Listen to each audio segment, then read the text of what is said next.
नमस्कार, उत्तराखंड समाचार में आपका स्वागत है। मैं देवेंद्र प्रसाद। सबसे पहले मुख्य समाचार। मुख्यमंत्री पुष्कर सिंह धामी ने देहरादून में किया 188 करोड़ से अधिक की कुल 74 योजनाओं का लोकार्पण और शिलान्यास। 4 स्थानों पर इलेक्ट्रिक व्हीकल चार्जिंग स्टेशन का भी शुभारंभ। विकास योजनाओं से देहरादून और आसपास के क्षेत्रों के लोगों को मिलेगा लाभ।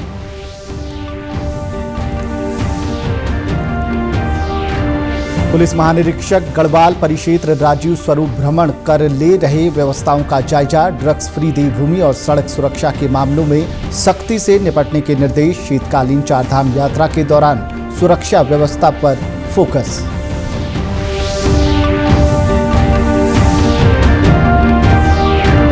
और फिट इंडिया मूवमेंट के तहत चंपावत स्पोर्ट्स स्टेडियम लोहाघाट में संडेज ऑन साइकिल्स अभियान के तहत निकाली गई रैली। साइंस सेंटर के एथलीटों और स्थानीय लोगों ने किया प्रतिभाग। अभियान के प्रति दिखा जा रहा है उत्साह।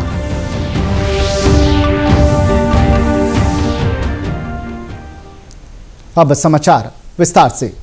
मुख्यमंत्री पुष्कर सिंह धामी ने आज कनक चौक देहरादून में 188.07 करोड़ की कुल 74 योजनाओं का लोकार्पण और शिलान्यास किया। इसके तहत देहरादून के 4 स्थानों पर इलेक्ट्रिक व्हीकल चार्जिंग स्टेशन का लोकार्पण, लगभग 11 करोड़ की लागत से बनने वाली 2 ऑटोमोटेड पार्किंग और 1 भूतल पार्किंग का शिलान्यास कार्य भी शामिल है। इस अवसर पर मुख्यमंत्री ने बाल भिक्षावृत्ति निवारण प्रयासों के अंतर्गत 3 रेस्क्यू और पुनर्वास वाहनों की फ्लैग ऑफ, साथ ही जिलाधिकारी देहरादून कार्यालय में पत्र प्रबंधन डेस्क का भी शुभारंभ किया।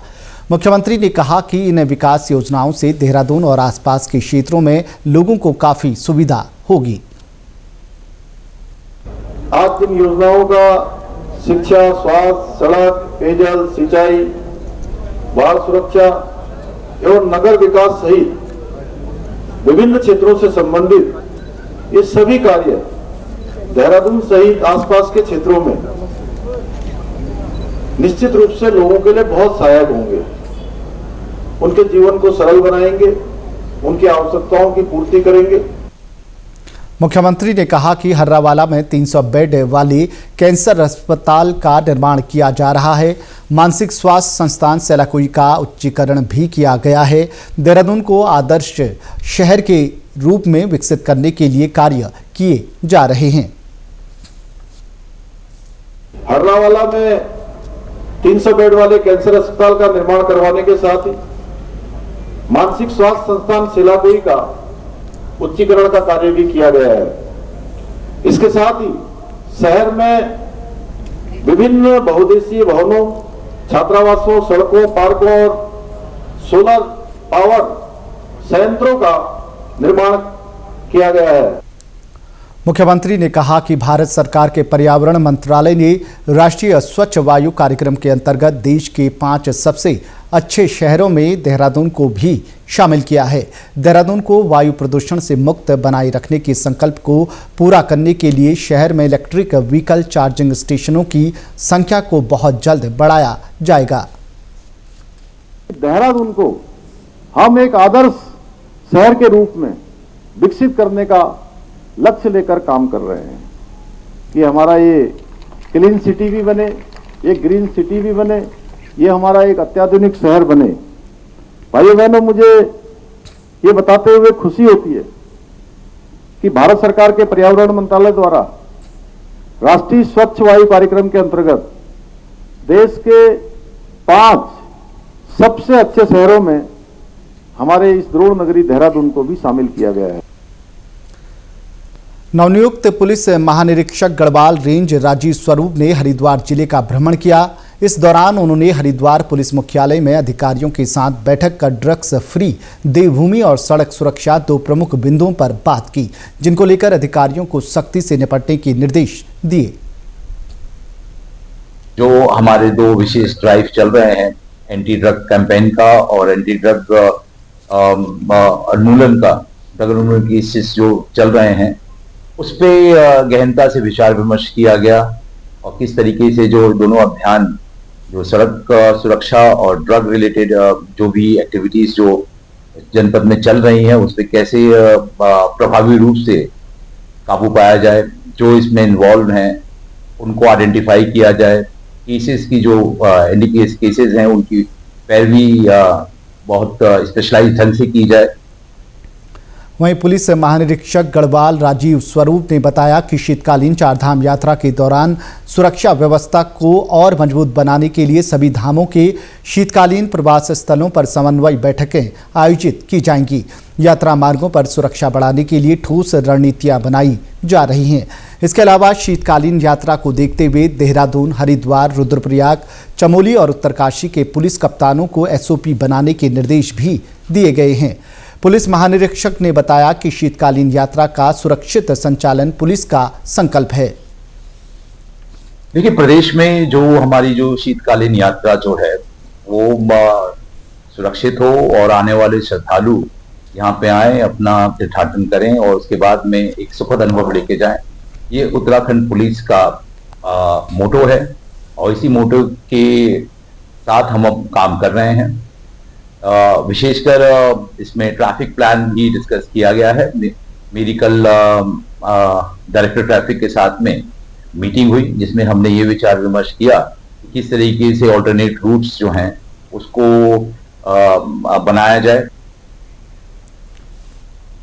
फिट इंडिया मूवमेंट के तहत चंपावत जिले के छमनिया स्पोर्ट्स स्टेडियम लोहाघाट में संडेज ऑन साइकिल्स अभियान के तहत साइकिल रैली का आयोजन किया गया। साइंस सेंटर द्वारा आयोजित इस साइकिल रैली में साइंस सेंटर के एथलीटों व स्थानीय लोगों ने प्रतिभाग किया। साइंस सेंटर के प्रभारी मोहन सिंह रावत ने बताया कि इसका उद्देश्य साइकिलिंग को बढ़ावा देना, प्रदूषण कम करना और फिटनेस को प्रोत्साहित करना है। ये पहल साइकिलिंग को देश की फिटनेस संस्कृति का एक हिस्सा बनाने के लिए की जा रही है। हमारा लोहाघाट में खेलो इंडिया साइंस सेंटर के माध्यम से हमने भी यहाँ पे दर्जनों एथलीटों और आसपास के लोगों के द्वारा हमने fit India cycling Sunday on cycles अभियान चलाया गया, जिसको हमने गांव जा कर के हमने जागरूक अभियान चलाया गया। और इसका उद्देश्य ज़्यादा से ज़्यादा लोगों को जागरूक करना, साइकिलिंग को बढ़ावा देना और पर्यावरण प्रदूषण को कम करना, साइकिलिंग को बढ़ावा देना, साथ ही साथ और इस साइकिलिंग अभियान को देश भर में संस्कृति के रूप में बढ़ावा देना है। तो हम हर संडे को इस चीज़ को हमने मनाने का बेड़ा लिया है भारत सरकार के निर्देशानुसार। इस अभियान से जुड़े लोग भी काफ़ी उत्साहित हैं। उनका कहना है कि कामकाजी लोगों के लिए संडे ऑन साइकिलिंग बहुत अच्छा अभियान है। देखिए, मैं एक टाइप 2 शुगर पेशेंट हूं और मुझे 3 टाइम दिन में इंसुलिन लगाने पड़ते थे। विगत 3 साल से मैं साइकिलिंग कर रहा हूं और वर्तमान में मेरा लगभग 15 किलो वज़न भी कम हो गया है। और जो मैं इंसुलिन 3 टाइम लगाता था, अब वो 2 टाइम लगते हैं और 35 यूनिट की स्थान पर 15-15 यूनिट में लगा रहा हूं। ये बहुत अच्छा अभियान है, हम सबको इसका फ़ायदा उठाना चाहिए। जो कामकाजी लोग हैं, जो रोज़ नहीं चला सकते हैं, उन्हें संडे को तो ज़रूर साइकिल चलानी चाहिए। और आज साइकिलिंग करके मैं अपने आप को बहुत फिट महसूस कर रहा हूं और हम सबको केंद्र सरकार के इस अभियान को सफल बनाना चाहिए, जिससे सड़कों पर गाड़ियों की संख्या भी कम होगी और प्रदूषण में भी नियंत्रण पाया जा सकेगा। सर्दी के मौसम में बेघर और आम लोगों को ठंड से बचाने के लिए देहरादून जिला प्रशासन ने तैयारियां तेज कर दी हैं। जिलाधिकारी सविन बंसल ने इस संबंध में अधिकारियों को निर्देश जारी किए हैं। उन्होंने कहा कि शहरी क्षेत्र में नगर निगम प्रशासन और जिला प्रशासन की ओर से कई जगहों पर अलाव की व्यवस्था की जा रही है। इसके साथ ही बेघर लोगों के लिए शेल्टर होम की भी व्यवस्था की गई है और गरीबों को कंबल इत्यादि भी बांटे जा रहे हैं। उन्होंने कहा कि सभी अधिकारियों को निर्देश दिए गए हैं कि अत्यधिक सर्दी के वक्त इन व्यवस्थाओं को और दुरुस्त किया जाए ताकि किसी को कोई समस्या ना हो। देखिए, जो हमारे शहर के एरियाज हैं, म्युनिसिपल एरियाज हैं, वहाँ पर तो हमारे निगम प्रशासन रहन बसेरे में व्यवस्था करता है, इंक्लूडिंग अलाव और विंटर क्लोथिंग और ब्लैंकेट्स एक्सेट्रा। साथ में जो जरूरतमंद हैं उनको ब्लैंकेट भी वितरण किए जाते हैं। मुख्य चौराहों चौक्स पर अलाव भी जलाए जाते हैं और प्रिवेंटिव एडवाइजरीज भी जारी की जाती हैं जब मौसम ज़्यादा प्रतिकूल होता है।